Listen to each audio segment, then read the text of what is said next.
Venkatesh advanced pain clinic, నొప్పి మాయం, surgery దూరం. For appointments 9155515563. ఎప్పుడొచ్చావని కాదు బుల్లెట్ దిగిందా, ఎంత ఖర్చు పెట్టామని కూడా కాదు బుల్లెట్ దిగిందా అంటే ఖచ్చితంగా యూనివర్సల్గా దిగిన బుల్లెట్ బలగం సినిమా. బలగం సినిమాకి ఫిల్మ్ఫేర్ అందుకుంటున్నప్పుడు మీ ఎమోషన్ అసలు ఊహించుకోలేం కదా. భయపడ్డాను, అంటే షివర్ అయిపోయాను. ఇట్స్ జెన్యూన్ 20 సంవత్సరాల వెయిటింగ్, దానికోసం అయిన ఖర్చు చాలా ఉంది. సో రెండిట్లో మరి ఏది ప్రిఫర్ చేస్తారు మీరు? ఏది యాక్టింగ్ అప్పుడు మీరు రాజా కదా, అనుభవించినాడు తెలుస్తుంది. ఒక సినిమా తీసి అది హిట్ కొట్టినప్పుడు ఆ డైరెక్టర్ ఎందుకు అంత గడ్డాలు వేసుకుంటాడు. సో అది డైరెక్షన్ అనేది మీకు ట్రైనింగ్ లేదు, బ్యాక్గ్రౌండ్ లేదు. అంటే యూజువలీ నేను ఐఎమ్ ఫ్రమ్ థియేటర్ అని చెప్పుకుంటారు చాలా మంది. సినిమానే అండి, నేను cinema is your learning platform, అంతేనా? అండ్ నాకు ఏదైతే వచ్చిన గ్యాప్ ఉందో అదే ఇప్పుడు నా సక్సెస్కి లీడ్. ఎక్కడెక్కడి నుంచో అలా అలా అలా అలా డక్కాముక్కీలు తిన్నారు, వైభవం చూశారు, ఖాళీ టైంలో చూశారు, అన్నీ చూసుకుంటూ యువర్ హియర్ టుడే. చాలా అప్ అండ్ డౌన్ చూసాను, అప్ అండ్ డౌన్ చూసారు, చాలా చూసాను. అక్కడ మీ కళ్ళలోనే కనపడుతుంది. వేణుగాడు కాలు పెడితే లెగ్గు, వేణుగాడు కాలు పెడితే లెగ్ అని చాలా తెలిసిన వాళ్ళు కూడా సెంటిమెంట్కి భయపడే వేషాలు ఇవ్వకపోవచ్చు. 2-3 పెద్ద డైరెక్టర్తో డైరెక్ట్గా. ఆ పెద్ద డైరెక్టర్లు ఎవరు?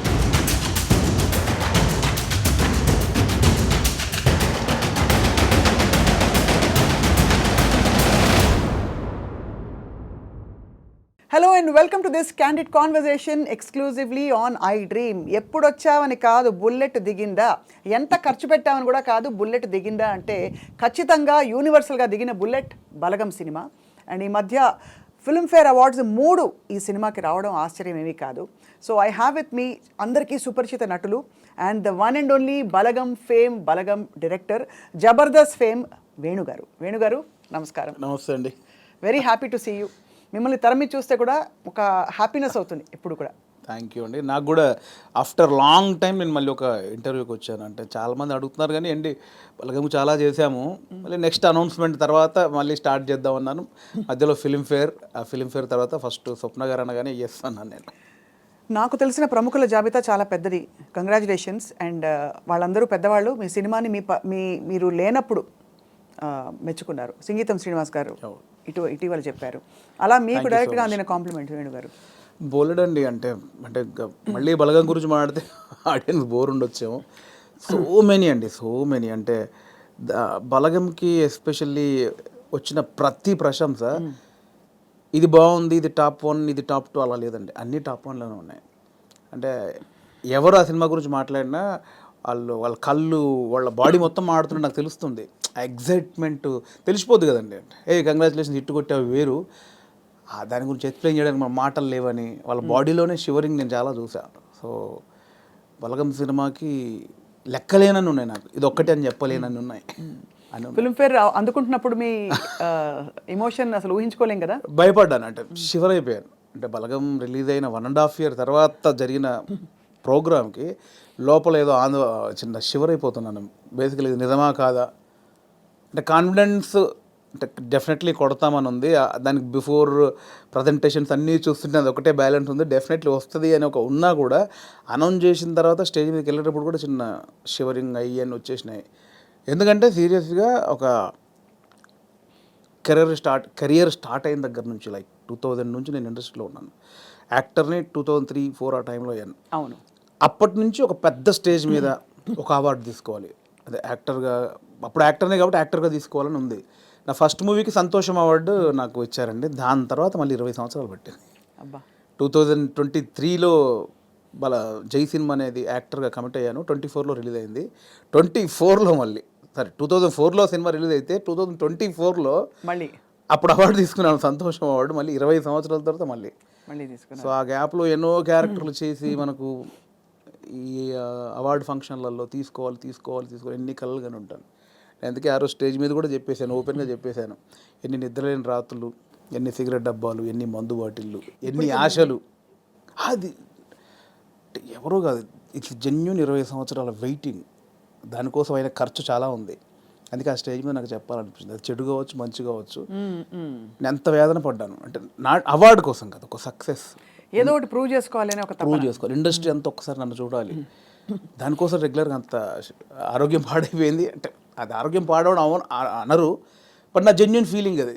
అది ఎన్ని రాత్రులు, ఎన్ని డిస్కషన్లు, ఇవన్నీ జరిగాయి కాబట్టి అదంతా ఇంత సాలిడ్గా మళ్ళీ ఒక ఫిలింఫేర్లో ఒక ఇయర్కి బెస్ట్ డైరెక్టర్, బెస్ట్ మూవీ, అది టాప్ నాచ్ అవార్డ్స్ అవి. అందుకనే ఇప్పుడు ఇంకా మీ లీగ్ మారిపోయింది. ఇంకా వీళ్ళ వేణుగారు గుర్తుపడతారా లేదా అనుకున్నాం మీ అందరం.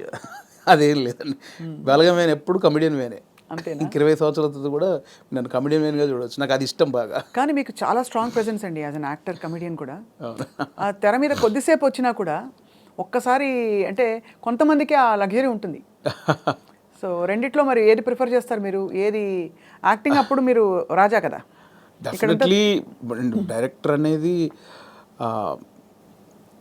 ఒక చిన్న పాయింట్ ఎక్కడో తగులుద్ది కదండి. ఏ డైరెక్టర్ ఒక చిన్న పాయింట్ ఎక్కడో ఫ్రెండ్స్ చిట్చాట్లోనో లేదా నిద్రలోనో ఏదో డ్రైవింగ్ చేస్తున్నప్పుడు సంబంధం లేని టైంలో ఒక చిన్న ఫ్లాష్ అవుతుంది ఏదో, ఏ రైటర్కైనా ఇది బాగుందే అని. ఇప్పుడు స్వప్న గారు ఉన్నారు నాకు పరిచయం. స్వప్న గారు నాకు పొద్దున ఇలా సరదాగా అనిపించింది, ఎలా ఉంది అంటే స్వప్న గారు ఒక రియాక్షన్ ఉంటుంది, ఏ భలే అని. ఆ ఒక్క చిన్న ఐడియాకి ఇంకొకటి సపోర్ట్. ఇది ఒక 10 మంది ఒక 100 మంది దగ్గరికి వెళ్ళేసరికి ఇది పాయింట్గా చేయొచ్చు. అక్కడ నుంచి పేపర్ ఒక కథ రెడీ అవుతూ ఉంటుంది. అక్కడ నుంచి ఒక ప్రొడక్షన్ దగ్గరికి వెళ్ళిన బడ్జెట్లు, గోల, ఇవన్నీ రైటింగ్, సాంగ్స్ ఇవన్నీ జరిగి స్క్రీన్ మీదకి వెళ్ళేసరికి ఒక రూపం వస్తూ ఉంటుంది.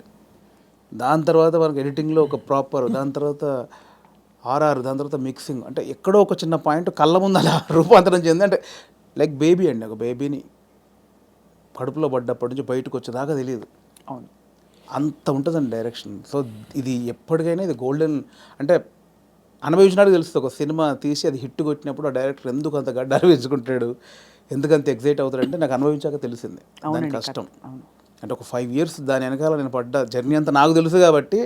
సో అది డైరెక్షన్ అనేది చాలా గొప్ప విషయం అండి, గొప్ప విషయం, ఒక గొప్ప ఫుల్ఫిల్మెంట్ మీకు. అంతే. అంటే కంప్లీట్ ఒక థాట్ దగ్గర నుంచి ఎండ్ వరకు మనమే చూస్తాం దాన్ని. అవును. అండ్ యాక్టింగ్ అనేది అది కూడా అంటే నా నెక్స్ట్ సినిమాలో ఒక మంచి సెటప్ ఉంటుంది దానికోసం, అది కూడా సూపర్ అండి. అది నేను రెండు ఏది అంటే నేను చెప్పలేను, ఇది ఫ్రెష్గా అనుభవిస్తున్నాయి. కానీ ఇప్పుడు మీరు ఇలా అవార్డ్ విన్నింగ్ డైరెక్టర్ అయిపోయారు కాబట్టి కొంచెం ఎక్స్క్యూజ్ మీ అన్నట్టు ఉంటారేమో అందరి మీతో. అదేం లేదు, నేను ఎప్పుడు దాన్ని నమ్మను. అలా ఎక్స్క్యూజ్ మీ అంటే నేను స్టేజ్ మీద మాటలు చెప్పనేమో. అంతేనా? అయితే ఇప్పుడు యాక్టింగ్ ఆఫర్స్ వచ్చినా వస్తాయి, కంటిన్యూ చేస్తారు? చాలా వస్తున్నాయి, బట్ నా రెండో సినిమా మీద అంటే ఇప్పుడు నాకు బలగం ద్వారా మీరే చూశారు, చాలా రెస్పాన్సిబిలిటీ వచ్చింది. అవును, దాంతో భయం వేస్తోంది. అంటే ఇంతమంది డెఫినెట్లీ నన్ను ఆశీర్వదించిన వాళ్ళందరూ మళ్ళీ నా సినిమా చూస్తాను, వాళ్ళని సాటిస్ఫై చేయాలి అనేది బాధ్యత, భయం ఎక్కువైపోయింది నాకు ఇప్పుడు బేసిక్గా.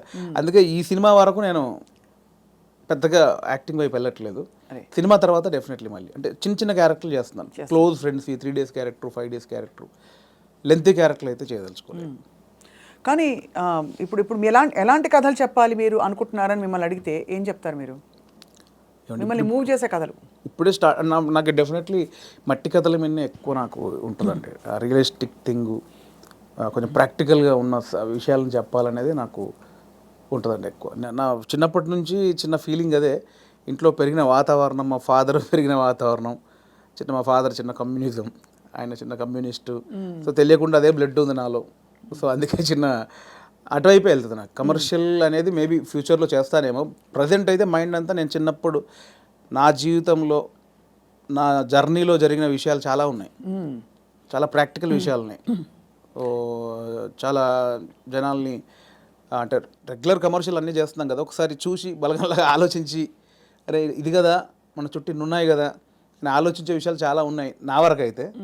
సో అది ఎంతవరకు చెప్పే పరిస్థితి ఉందో తెలియదు, చెప్పేంత వరకు చెప్తాను. చాలా సంతోషకరమైన విషయం ఏంటంటే వేణుగారు, ఇప్పుడు ఇక్కడ తెలంగాణ రాష్ట్రం నుంచి టాలెంట్ ఎంత బ్లాసమ్ అయ్యి ఎన్ని చక్కటి మట్టి కథలు వస్తున్నాయి, ఎంత మంచి టాలెంట్ ఉంది. అసలు చాలా ఏళ్ళు ఆల్మోస్ట్ బయటికి రాలేదు అనిపిస్తుంది. ఆమె రాంగ్? నేను తప్పుగా మాట్లాడాను? కరెక్ట్గా చెప్పాను? కరెక్ట్ అండి. ఇప్పుడు బయటకు రావడం, కట్టలు తెంచుకుని ఒక్కొక్కళ్ళు, అంటే ఇక్కడ ఈ గడ్డ మీద ఉండే ఆలోచన ఏంటారు ధాటి అంటారు చూడండి, ఆ కన్విక్షన్ అది చాలా గొప్పదండి. అంటే మట్టి నుంచి పుట్టిన కథలు కదా. అంతే అండి. ఇంతకుముందు ఇక్కడ ప్రాంతం వరకు ఏంటంటే కొంచెం చదువు లేక ఆకలి చౌలు ఇక్కవరకే ఉంది, బట్ అక్కడ సృజనాత్మకత కూడా ఉంది, చాలా ఉంది. అంటే ఇటువైపు ఎన్ని కథలు ఉన్నాయి, అటువైపు ఎన్ని కథలు. ఎక్కడైనా మనుషులు ఉన్న చోట చాలా కథలు ఉంటాయి. అవును. సో ఇక్కడ కథలు కూడా ఇప్పుడు వస్తున్నాయి. అందుకే ఇప్పుడు అంటే ఎట్ ప్రజెంట్ నా మూడంతా ఇక్కడే ఉందన్నమాట. నా జర్నీలో నేను చాలా కథలు చూశాను, అందులో ఒకటి బలగం. సో ఇంకా చాలా కథలు చూశాను. సో అవన్నీ చెప్పొచ్చు, దాన్నే కమర్షియల్గా చెప్పొచ్చు. ఇప్పుడైతే మరి మీ రెండో సినిమా వివరాలు అడగచ్చా ఇంకా సూనా? సూన్ అండి, సూన్ డెఫినెట్లీ. అంటే అఫీషియల్గా నా ప్రొడక్షన్ నుంచి వచ్చినప్పుడు అడిగితే బెటర్. నో డెఫినెట్గా. కానీ అందరికీ క్యూరియాసిటీ ఏంటంటే బలగం తీసిన తర్వాత మీరు చాలా జాగ్రత్త పడాలి ఇంకా రెండో సినిమాకి అదే స్థాయిలో మెప్పించాలి, ఇంకా ఎక్కువ మెప్పించాలి వీలైతే. మరి ఏంటి మీ ఆలోచనలు దాని మీద? ఉందండి, కథ అయిపోయింది, ఆల్మోస్ట్ కథ అయిపోయింది. ఇంకా అఫీషియల్గా అనౌన్స్ చేస్తాం త్వరలో. మళ్ళీ డెఫినెట్లీ నన్ను ఎవరైతే ప్రేమించారో ఆశీర్వదించారో వాళ్ళని ఒప్పిస్తానని నమ్మకం అవుతుంది. నా కథ అయితే ఇప్పటివరకు అయితే ఖచ్చితంగా ఒప్పిస్తానని నమ్మకం అవుతుంది. అంతకుముందు కామెడీ యాక్టర్గా జబర్దస్త్లో మీ జర్నీ ఎలా ఉండేది వేణు గారు? అది హ్యాపీ జర్నీ అండి, చాలా హ్యాపీ జర్నీ నా లైఫ్లో. అంటే జాలీగా ఉన్న రోజులు అవి. అంటే నేను 2004లో యాక్టర్ అయిన తర్వాత 2015 వరకు గాడ్ గ్రేస్ అసలు వెనక్కి తిరిగి చూసుకోలేదండి. అంటే నేను డైలీ 4 షూటింగ్లు 5 షూటింగ్లు. అంటే ఈరోజు హైదరాబాద్లో ఉంటే సడన్గా మీరు వేణుగారు ఎక్కడున్నారంటే ఈరోజు ఇక్కడే ఉన్నానండి ఈవినింగ్ అంటాను. రేపు ఫోన్ చేస్తే దుబాయ్లో ఉన్నానండి. అదేంటి నేను ఈవినింగ్ హైదరాబాద్ అన్న, అంత బిజీగా ఉన్నాను నేను. అంత బిజీగా ఉన్నా డైలీ 3-4 షూటింగ్లు, ఈవెంట్స్ అని దుబాయ్లు, ఫారిన్ షెడ్యూల్స్, చాలా బిజీగా ఉండేవాడిని. ఐ థింక్ 4 నుంచి 15-16 వరకు నేను వెనక్కి తిరిగి చూసుకోలేదు. అంటే మా ఇంట్లో నెలకి ఒక వారం రోజులు తింటే హ్యాపీ, అంత బిజీగా ఉండేవాళ్ళు. పొద్దున ఎప్పుడైందో, సాయంత్రం ఎప్పుడైందో, నైట్ ఎప్పుడైందో తెలిసేది కాదు.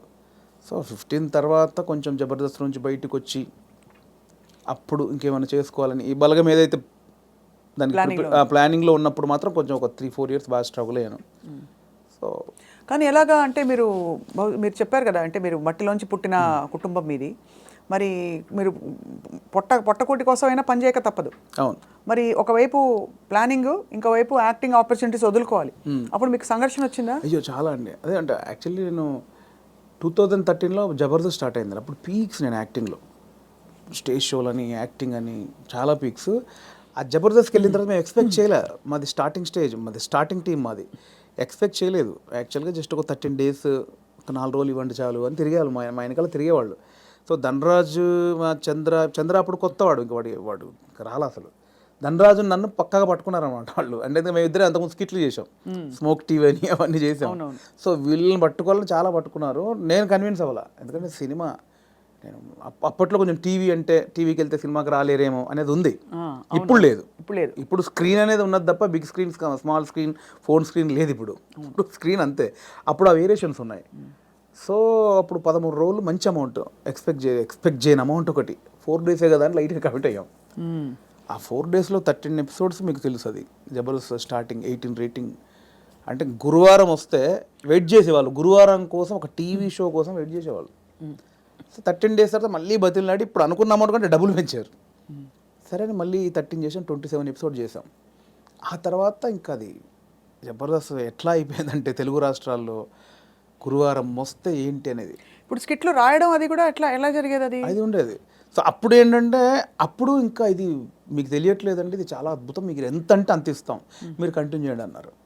అప్పుడు నేను ఏంటంటే, నాకు సినిమా అనేది, నేను సినిమా కోసం వచ్చాను, ఇది చాలా బాగుంది, చాలా డబ్బులు ఇస్తున్నారు, ఇంటింటికి గడప గడప వెళ్ళాం, రీచ్ అయ్యాం, ఇంత డబ్బులు వస్తున్నాయి, అటు షోలు, రెమ్యునరేషన్ అన్నీ వస్తున్నాయి, కానీ నాకు సంబంధించింది పోతుంది. అవును, నేను సినిమా అనుకున్నాను, దీనికోసం రాలేదు, ఇటు పోతే నా సినిమాకు దూరం అయితే దీని నుంచి బయటకు వచ్చాను నేను. అబ్బా చాలా పెద్ద ఇదండి, మామూలుగా సెటిల్ అయిపోతాం మనం, పైసలు వస్తున్నాయి కదా ఎందుకు బై నీకు అందుకని బయటికి వెళ్ళాము. బయటికి వెళ్ళాక 1.5 year తర్వాత ఇది రైజ్ అయిపోయింది. అంటే ఇంటర్నెట్ ఫ్రీ అయిపోయి ప్రతి ఒక్కరికి సెల్ ఫోన్ చేతిలోకి వచ్చేసి ఇది వైరల్ అయిపోయింది.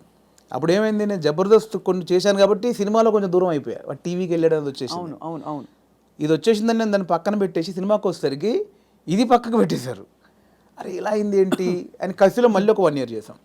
అవును, మీరు తిరిగి వచ్చినప్పుడు అయితే వెల్కమ్గా తీసుకున్నారు మిమ్మల్ని, తీసుకున్నారు. మళ్ళీ 1 year చేసిన తర్వాత అప్పుడు ఇంకా మైండ్లో డబ్బు అని మళ్ళీ ఇటు వెళ్ళినోని మళ్ళీ ఇటు వచ్చా, ఇక్కడ మళ్ళీ డబ్బు కోసం వచ్చా, బట్ లోపల మాత్రం ఇది కాదని నన్ను వేధిస్తుంది అనమాట. మళ్ళీ బయటకు వచ్చాను. ఆ మళ్ళీ బయటకు వచ్చిన తర్వాత 2015 మిడ్లో బయటకు వచ్చామండి.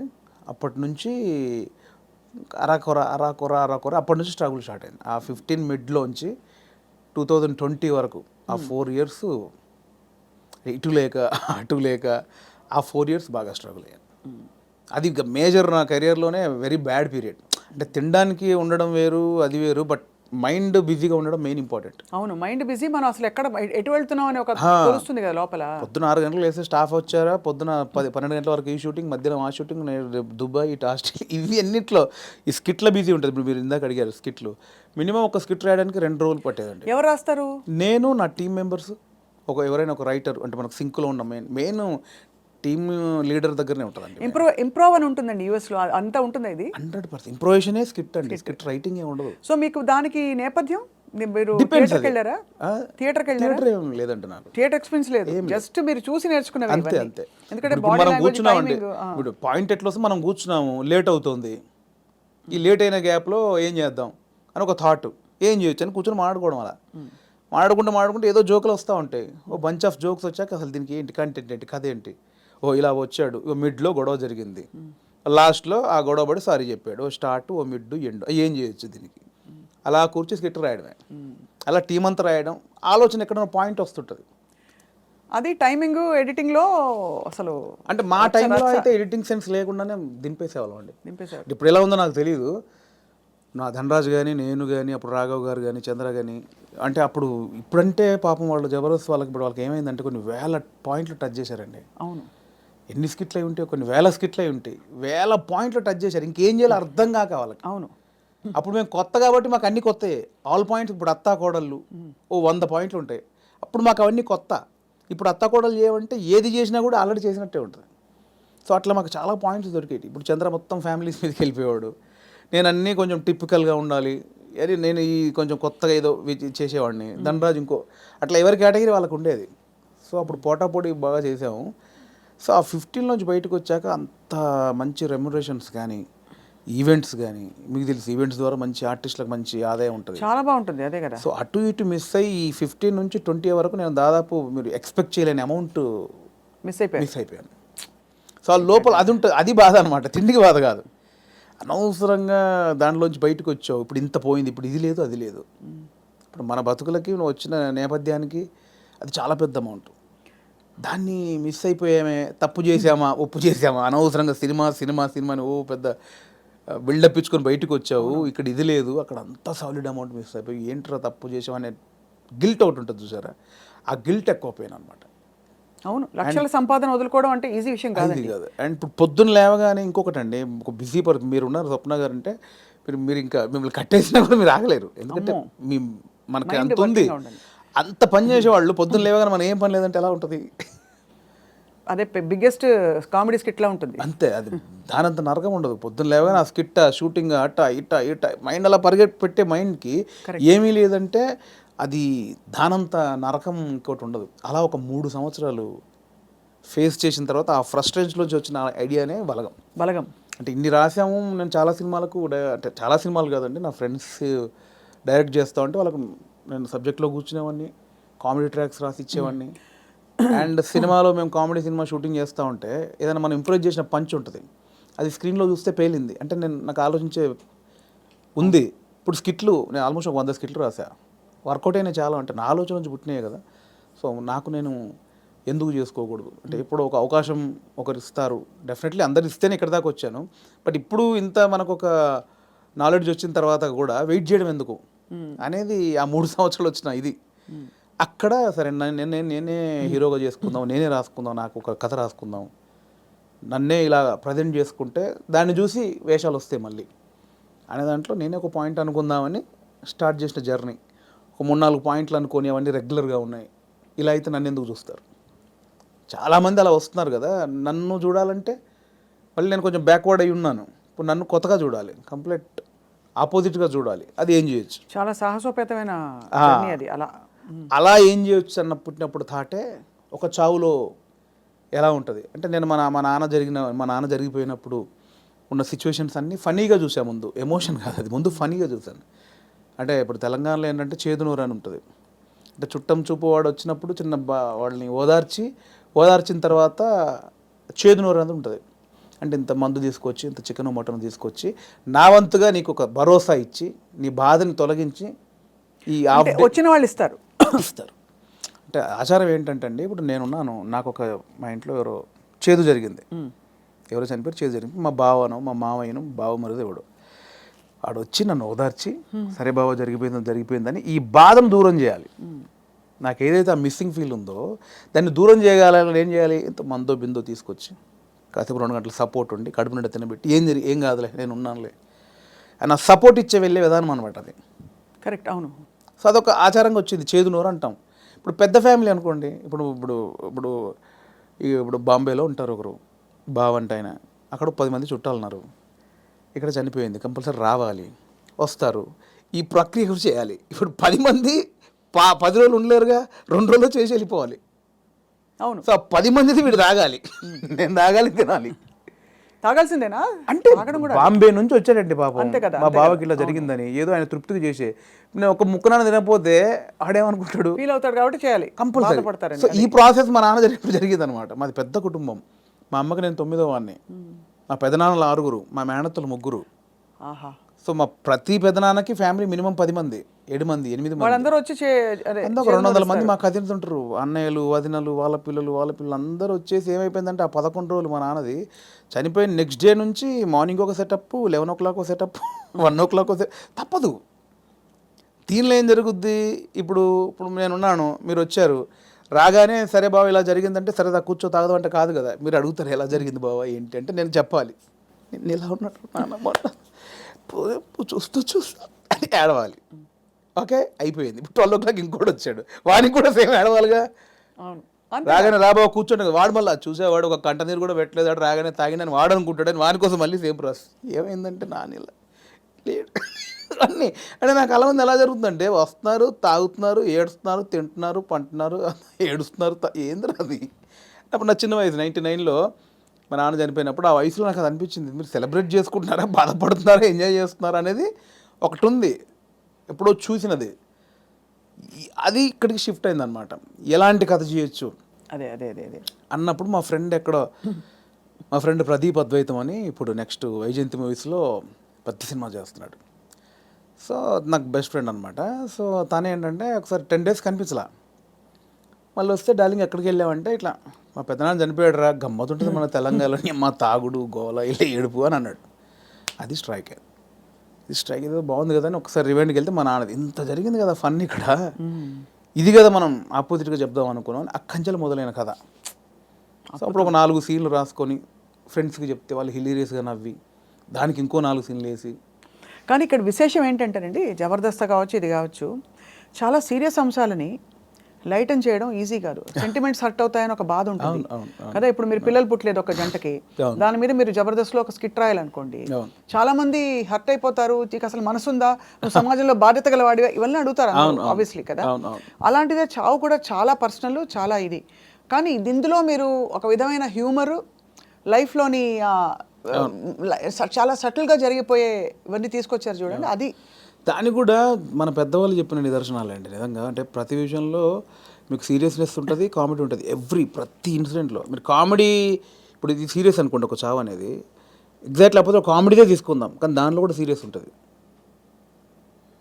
ఇది చావు అనేది సీరియస్ అనుకోండి, దానిలో మనం కామెడీ చెప్పాను నేను, కానీ ప్రాపర్గా ఒక కామెడీ ఎపిసోడ్ ఉందనుకోండి, దాంట్లో సీరియస్ కూడా ఉంటుంది. మనం చూసే దృష్టికోణమే. నాకు ఒకసారి ఏమైందంటే అవునన్నా కాదన్నా అనే సినిమాకి మేము ట్రిప్కి వెళ్ళామన్నమాట. సో తేజ గారు, ఉదయ్ కిరణ్ గారు, సుమన్ శెట్టి, నేను, ధర్మవరం సుబ్రహ్మణ్యం గారు. ఆయన ఒక చోట ఒక మాట అన్నాడండి ఒక ఇంటర్వ్యూలో, ప్రెస్ వాళ్ళు అడిగారు, అదండి అందులో కొంచెం బూత్ ఉందండి, శృంగారం ఎక్కువ ఉందండి అంటే, ఆయన ఒక మాట, ఏ సందర్భమో నాకు తెలియదు, ఒక మాట నన్ను పడిపోయింది. ఏమైనా ఇప్పుడు ఎయిడ్స్ మీద సినిమా చూస్తున్నప్పుడు, ఎయిడ్స్ మీద అవగాహన కల్పించడానికి ఒక సినిమా చేస్తున్నప్పుడు ముందు శృంగారం చూపించాలి.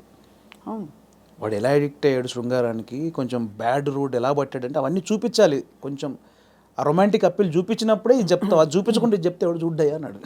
కరెక్ట్, అంతే, అది నిజమే. మీకు అర్థమైంది? నాకు అందులో ఏదో దొరికింది నాకు. అంటే మనకు మంచి చెప్పినప్పుడు దానిలో చెడు కారణమైంది ముందు చెప్పినప్పుడే, ఇది చెడు, దీనివల్ల ఇది జరుగుతుందని చెప్తాం కదా. అవును, ఆ మంచిని పట్టుకుంటే సరిపోతుంది, పట్టుకోవాలి. అదే దానికోసం ఇవన్నీ తప్పదు, మేకప్ చేయడం తప్పదు. పలకం కూడా అంత, నేను రాగానే కుటుంబాలు కలుస్తాయంటే ఎవరు చూడరు. కుటుంబం కలవాలి అంటే సోది అనుకుంటారు. దానిలోనే మనం ఏం చేయొచ్చు, ఎలా చెప్పొచ్చు అనేది. కానీ ఎంత సూక్ష్మమైన ప్రయాణం మీలో జరిగిపోయింది చూడండి. మీ ఎదుగుదల ద్వారా ఎన్ని విషయాలు మీరు గ్రహించుకున్నారు. మీకు ట్రైనింగ్ లేదు, బ్యాక్గ్రౌండ్ లేదు. అంటే యూజువలీ నేను ఐఎమ్ ఫ్రమ్ థియేటర్ అని చెప్పుకుంటారు చాలామంది. మీకు సినిమానే అండి, నేను థియేటర్ సినిమా షూటింగ్లో చేసినప్పుడు cinema is your learning platform, అంతేనా? అండ్ నాకు ఏదైతే వచ్చిన గ్యాప్ ఉందో అదే ఇప్పుడు నా సక్సెస్కి లీడ్. అది అయితే మీ పైసలన్నీ మాకు ఇస్తారా? లేవు, ఎక్కడి ఆ 3 సంవత్సరాలు ఎలా బతికారనుకుంటారు? అంటే ఇప్పుడున్న పైసలు ఇచ్చేస్తే మాకు, అప్పుడు మళ్ళీ మీరు కూర్చుని 3 సంవత్సరాలు ఆలోచిస్తే 3 సంవత్సరాలు కాదు, ఈసారి మీకు 3 నెలలు ఇస్తున్నాం టైం. అంటే దేవుడికి ఒకటి ఉంటుందండి, దేవుడు ఒకటిసారి ఇస్తారు అనమాట. అస్తమానం అదే అంటే ఇవ్వడు, ఉన్నే లాక్కని బయలుదేరి అంటాడు. ఒకటేసారి ఇచ్చాడు, ఇక దాన్ని జాగ్రత్త పడాలి. మళ్ళీ 3 సంవత్సరాల గ్యాప్ ఉంటే రాదు ఇప్పుడు, అంతే కదా, రానివ్వరు కూడా. ఇప్పుడు ఇంకా మీరు ఇంకా మిమ్మల్ని తీసుకెళ్ళి జీవితం పెట్టేశాను అక్కడ ఫిల్మ్ ఫేర్. అంటే మీరు ఎంత కోల్పోయి you got the lady home. అంతే కదా, అందుకే నేను లేడీ అంటే తెలుసు కదా, అవును, చాలా తెలుసు, చాలా మందికి తెలుసు. సరే, బ్లాక్ లేడీని తీసుకొచ్చుకున్నారు. అదే ఆ మెట్లు ఎక్కుతున్నప్పుడు కానీ, అది చేతిలో ఉన్నప్పుడు కానీ, నేను అంటే చాలా ఇంటర్వ్యూలో మాట్లాడే మనకు భయం అయ్యేది బేసికల్గా స్టేజ్ మీదకి వెళ్ళి మాట్లాడాలంటే. కానీ ఆ రోజు ఎందుకో చిన్న లోపల షివర్ అయిపోతూ, నమ్మలేని విషయం కదండి. ఎవరికి అంకితం ఇచ్చారు, ఏమైనా చెప్పారు అట్లాంటివన్నా? అంకితం లేదండి, అంటే ఇది అంకితం ఇవ్వాలంటే తెలుగు ప్రేక్షకులు ఇవ్వచ్చు, అది అంతే, తెలుగు ప్రేక్షకులకు ఇవ్వచ్చు, అండ్ నా వైఫ్కి ఇవ్వచ్చు. ఎప్పుడు పెళ్ళైంది వేణుగారు మీకు? నాకు 2009, అంటే బిఫోర్ జబర్దస్త్. బిఫోర్ జబర్దస్త్. మీ పెళ్ళైన తర్వాత మీ లైఫ్ జబర్దస్త్గా మారింది, అంతేనా? ఇందులో 2 అర్థాలు ఉన్నాయి. అందరికీ అంతే మారింది. మేడం గారు పాప నన్ను చూసి తిట్టుకుంటారేమో. మేడం గారికి కంగ్రాచులేషన్స్ చెప్తున్నాను. మీ వైఫ్ పేరండి? శ్రీలత.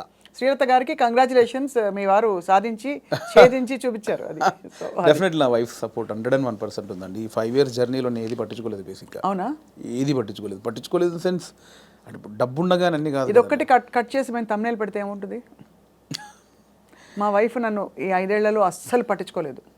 మీరు ఏదైనా పెట్టొచ్చండి, నేను అడిగింది మీరు పెట్టరు, నేను వద్దన్నది మీరు ఆపరు. జోక్ నాకు అంటే మిమ్మల్ని చూస్తే మా అందరికీ జబర్దస్త్ స్ఫూర్తి వచ్చేస్తుంది అనమాట. నా వైఫ్ సపోర్ట్ 100% ఉంది. తను నాకు ఎక్కువ బర్డెన్ ఇవ్వలేదు, పిల్లల విషయంలో కానీ ఫ్యామిలీ విషయంలో కానీ నన్ను అర్థం చేసుకుంది పాపం. చాలా అవసరం కదండి ఎందుకంటే ఏ సినిమాలు అంటావేంటి, ఉద్యోగం చేసుకోక అని అనే వైఫ్స్ ఉంటారు, లేదు వచ్చిన పని చేసుకోవచ్చు కదా అని అనేవాళ్ళు ఉంటారు. అంటే ఈ మ్యూజిక్ సినిమా ఫీల్డ్ మీకు తెలుసు, నిద్ర పట్టదండి బేసిక్గా. 11 అవుద్ది, 12 అవుద్ది, సినిమాలు చూస్తూ ఉంటాం, కళ్ళు స్ట్రెయిన్ అయిపోతుంటాయి, బెడ్ మీద పడుకుంటాం, అలా అయిపోతాయి కళ్ళు. అలా ఏదో మనకు పోలీసులు టార్చర్ చేస్తే అలా పెడతారు చూడండి, ఇప్పుడు పీపుల్స్ ఎన్కౌంటర్ సంథింగ్ సినిమాలో అలా పెడతారు, అలా అయిపోతాయండి. పట్టదు నిద్ర.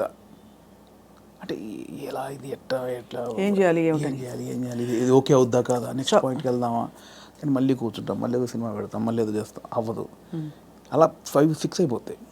రావట్లేదండి, మళ్ళీ సినిమా చూద్దాం, దొరకవు సినిమాలు, దొరకవు. అవును, సరే మనకు సంబంధించిన సినిమా ఎంతసేపు చూస్తావు, ఎంతసేపు నీ నెక్స్ట్ కథ కొంచెం నవ్వుకోవడానికి ఒక సినిమా చూస్తాం, ఏదో పెడతాం, ఇది కాదు మళ్ళీ అది పెడతాం, ఇది కాదు ఇంకోటి ఏదో వెబ్ సిరీస్, ఇది కాదు బుక్ పడతాం. అంటే నాకు తెలిసి ఇప్పుడు అనుభవిస్తుంది కదండి, మేబీ 2-3 సినిమాలు చేసిన తర్వాత మైండ్ సెట్ అయిద్దేమో మేబీ. దీన్ని అంటే వర్కే లైఫే అనేది నాకు తెలిసి కొంచెం ఎక్స్పీరియన్స్ తర్వాత నాకు అలవాటు అవుతాం. ఇప్పుడేమో ఎంతసేపు ఇంత ప్రేమించారు, ఇంత గౌరవించారు, మంచిది చెప్పాలి, చెప్పకపోతే గౌరవం పోద్దేమో. నువ్వు జెన్యూన్ ఫీలింగే, బట్ అంటే మీరు హ్యాండిల్ చేయాలి కదండి. అండ్ ఇప్పుడు నాకు అంతకుముందు యాక్టర్గా ఉన్నప్పుడు ఎలా ఉంటుందండి, పొద్దున్న స్టాఫ్ వస్తారు, చిన్న 7 o'clock వెళ్తాం, 8 o'clock లొకేషన్ వెళ్ళగానే కలర్ఫుల్గా దిగ్గానే యూనిట్ మొత్తం 200 మంది ఉంటారు, ఎవరెవరు యాక్టర్లు ఉన్నారు, చిన్న సరదాగా ఉంటుంది, క్యారవాన్కి వెళ్ళామా, రెడీ అయ్యామా, తృప్తిగా వచ్చామా, చేసామా, 6 అయిపోయిందా, కథం, ఈ షూటింగ్ అయిపోయింది ఇంటికి. ఇప్పుడు అలా కాదు కదండి, రూమ్లోనే పొద్దున్న లేస్తే ప్రాజెక్ట్ అయిపోయేంత వరకు సబ్జెక్ట్ క్లారిటీ ఉందా, ప్రొడ్యూసర్ ఏమంటాడు, హీరో ఏమంటాడు, ఇది మనం అనుకున్నది కరెక్ట్ వర్కౌట్ అవుతుందా, ఏమైనా డైల్యూట్ అవుతుందా, ఈ దాంట్లోనే అయిపోతుందండి ఎప్పుడు మైండ్. దీనివల్ల నాకు ఏమైందంటే డైరెక్టర్స్ మీద ఇప్పుడు విపరీతమైన రెస్పెక్ట్ వచ్చేసేది నాకు. అంతకుముందు ఏముంది, వీళ్ళు తీస్తారులే సినిమా, వీళ్ళు ఇంట్రా దీనికి ఎక్కువ చేస్తారు అనిపించేది. ఇప్పుడు అది భరించిన తర్వాత నాకు ప్రతి దర్శకుడి మీద రెస్పెక్ట్ వచ్చేసింది. మరి నాకు మొన్న ఎవరో ఒక కథ చెప్తానన్నయ్య, నీకు ఒక చిన్న మీరు ఇంపార్టెంట్ క్యారెక్టరు అంటే, నా దాంట్లో నెక్స్ట్ వీక్ అని 3 వారాలు తోసేసాను. తర్వాత పాపం అనిపించింది, వస్తానంటే అన్న మీరు ఎక్కడ రమ్మంటారు, మీ ఆఫీస్కి రమ్మంటారా, లేదంటే కాఫీ షాప్లో కూర్చుంది, ఇవన్నీ అంటున్నాడు అతను. మీ ఆఫీస్ ఎక్కడ ఉందో చెప్పిన వస్తా, వద్దన్నా మీరు అలా అంటారండి, సారీ అని ఇబ్బంది పెట్టి, అదేం లేదు తమ్ముడు, అంటే నేను మీ ఆఫీస్కి వస్తానా, లేదా కాఫీ షాప్లో కూర్చుందా, నీ ఆఫీస్ చెప్పు, నీ ఆఫీసు నీ టేబుల్ ముందు నీ చైర్ ముందే కూర్చొని వింటాను, నాకు ఎక్కడొద్దని చెప్పాను. ఎక్కడో సందులో చిన్న సినిమా, అక్కడికి వెళ్ళి కథని వచ్చా.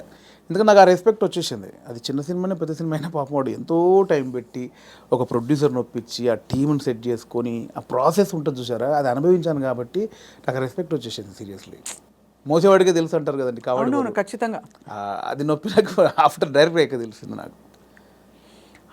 What an amazing me journey. ఎన్ని విషయాలు బట్ చాలా చిన్న వయసులో మీరు ఛాలెంజెస్, నాన్నగారు 99లో అవునవును చనిపోయారు కదా. అవును. తర్వాత ఎలా మీ కుటుంబ బాధ్యతలు, మీరు చాలా ఎంతమంది అన్నదమ్ములు? నాకు కుటుంబ బాధ్యతలు నాకేం లేదు, ప్రాబ్లం ఏం లేదండి. యాక్చువల్గా నాన్న చనిపోయే వరకు అక్కల పెళ్ళిళ్ళని అయిపోయాయి. సో 2 అన్నలు ఉండేవాళ్ళు, చిన్న అన్నయ్య కూడా పెళ్ళి అయింది. నేను మా అమ్మ మార్కెట్లో కూరగాయల వ్యాపారం చేసేవాళ్ళం. సో నాకు బాధ్యతలు లేవు బేసిక్గా. కూరగాయల వ్యాపారం చేశారు, ఇంకా ఉందా లేదా? ఇప్పుడు లేదు, అమ్మతో లాస్ట్ అయిపోయింది. నాది లాస్ట్, నా తర్వాత అమ్మ కొన్ని రోజులు చేసిన తర్వాత.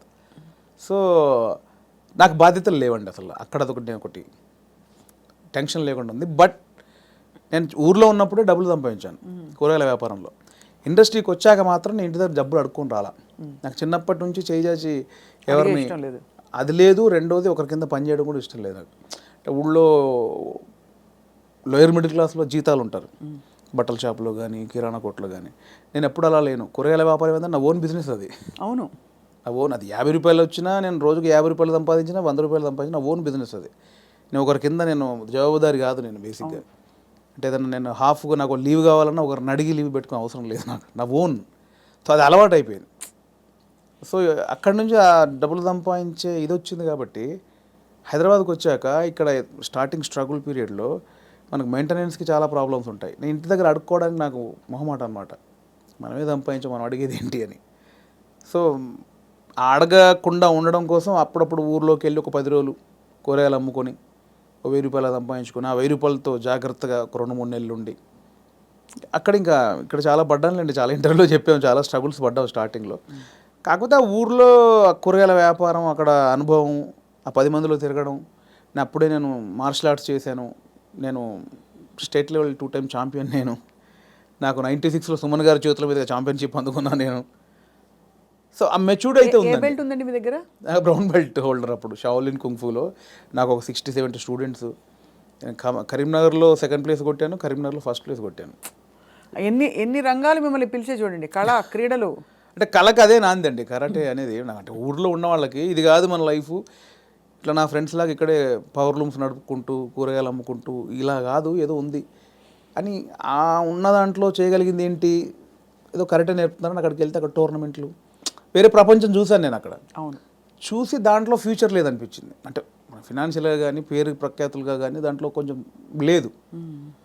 నెక్స్ట్ ఏంటి, అక్కడ ఉన్నప్పుడు మన కూరగాయల మార్కెట్లో ఉన్నప్పుడు నేను మాట్లాడే మాటలు విని, నేను వేసే జోకులు కానీ పంచులు కానీ విని అందరు నన్ను బాబు మోహన్ బామ్మర్ది అనేవాళ్ళు. సో అక్కడ చాలామంది సినిమా యాక్టర్ తెలియకుండా ఒకటి నాటు పడిపోయింది.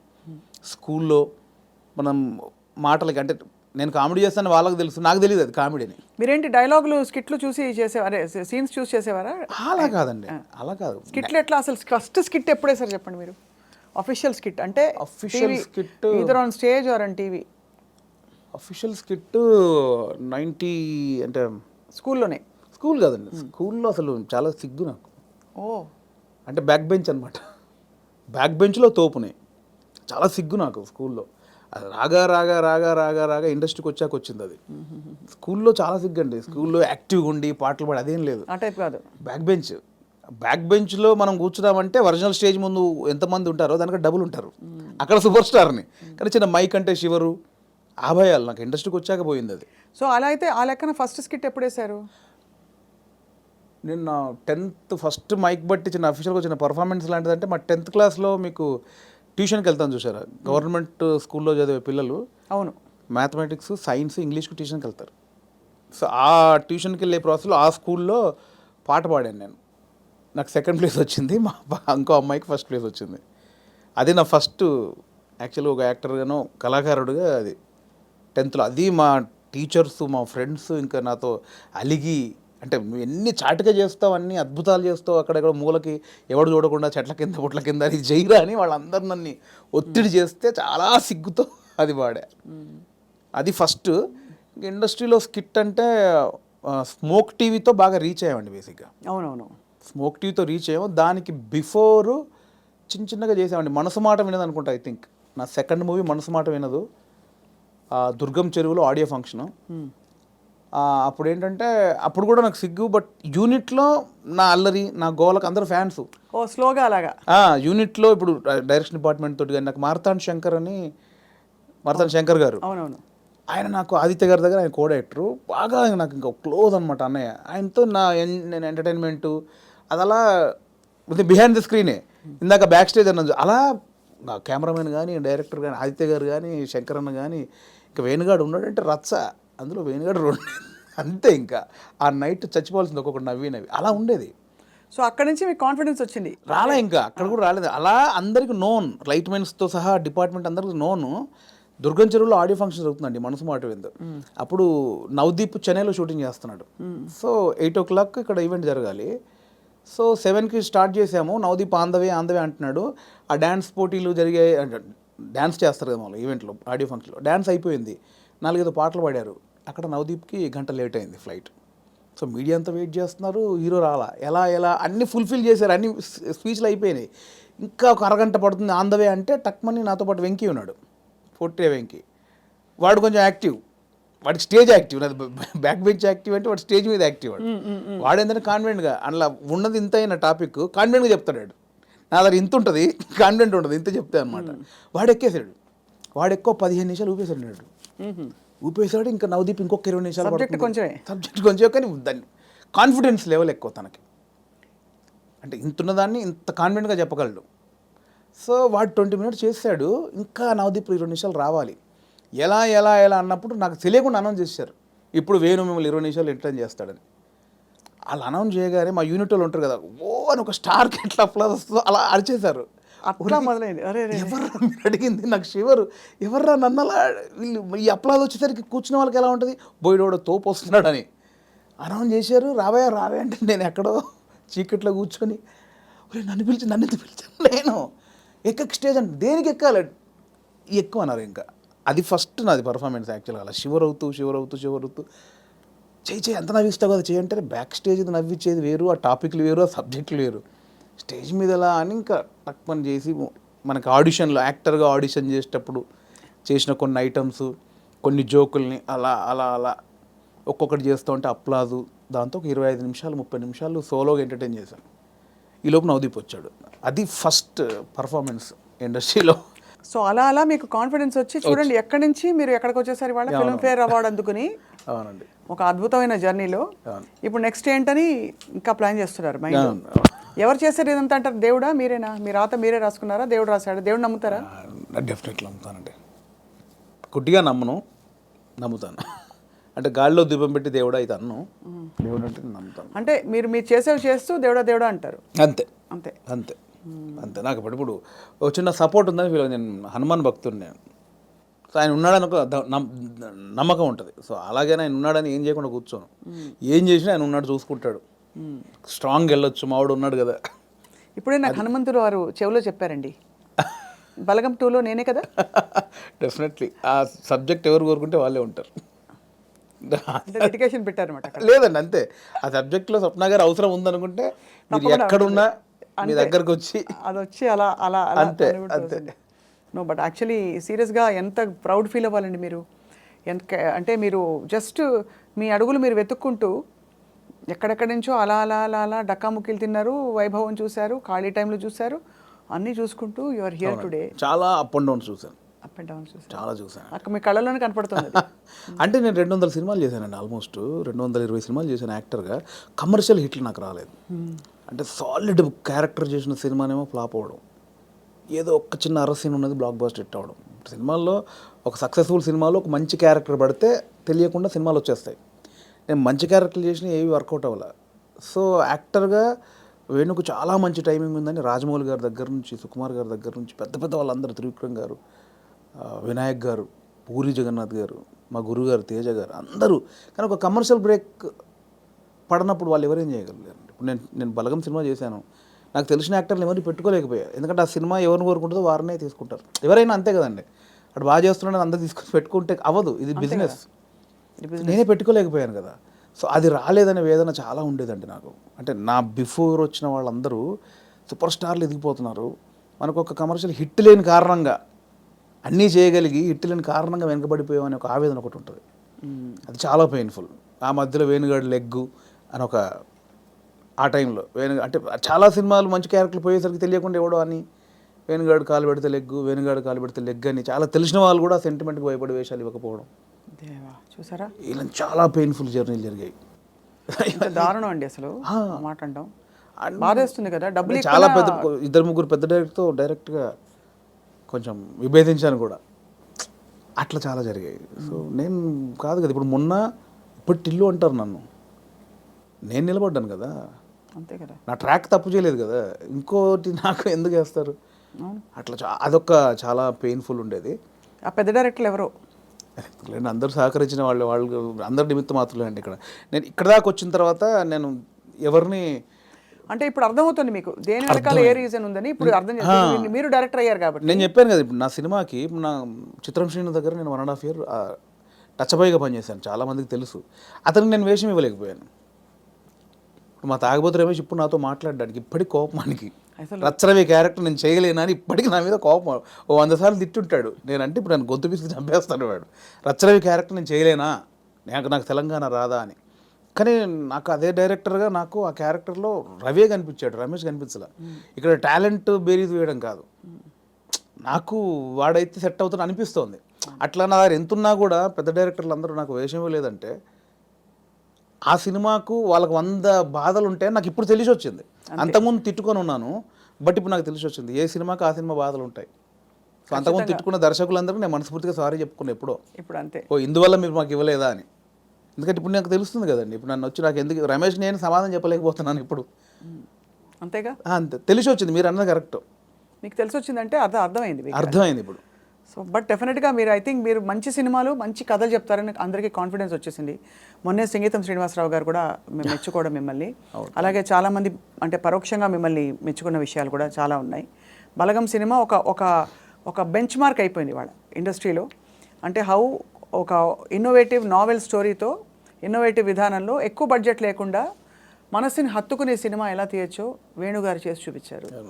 దానికి గాను మీకు ఫిల్మ్ఫేర్ అవార్డుతో పాటు మా అందరి తరఫు నుంచి thank you so much for opening the doors. చాలామంది మీలాగా ఇప్పుడు ఔత్సాహికులు గివప్ చేయకుండా ఖచ్చితంగా మీలాగా ప్రయత్నించుకుంటూ వాళ్ళ దారి వెతుక్కుని ఇండస్ట్రీ ఎంత పెద్దదో ఎంత సముద్రం ప్రూవ్ చేసి చూపించారు వేణుగారు. థ్యాంక్ యూ అండి, thank you so much, congratulations once again. Thank you. And మీ ఇంటికి ప్రతి కిటికీలో మేము వచ్చి ఇలా కనపడుతూ ఉంటాం అనమాట అప్పుడప్పుడు. అంటే వెతుకుంటూ వెతుకుంటుంటే మీరు అలా రైటర్ అలా రాసుకుంటూ ఉంటారు కదా, అప్పుడు మేము వచ్చి ఇలా అలా అంతసేపు అలా రాసుకోవడాలు ఉండవండి. అంతేనా? అంతసేపు రాసుకోవడాలు ఏమి ఉండవు, ఆ రాసిన తర్వాత అది ఎప్పుడు జరుగుద్దని చూసుకోవడాలు ఉంటాయి తప్ప అవి ఉండవు. అది అంతా ఒక సెటప్ అయిపోతే దాన్ని ప్రాసెసింగే టైం ఎప్పుడైనా. ఎక్కువ గ్యాప్ లేకుండా నెక్స్ట్ సినిమా ప్లాన్ చేసేయండి వేణు గారు. షూర్ అండి, thank you so much. Thank you.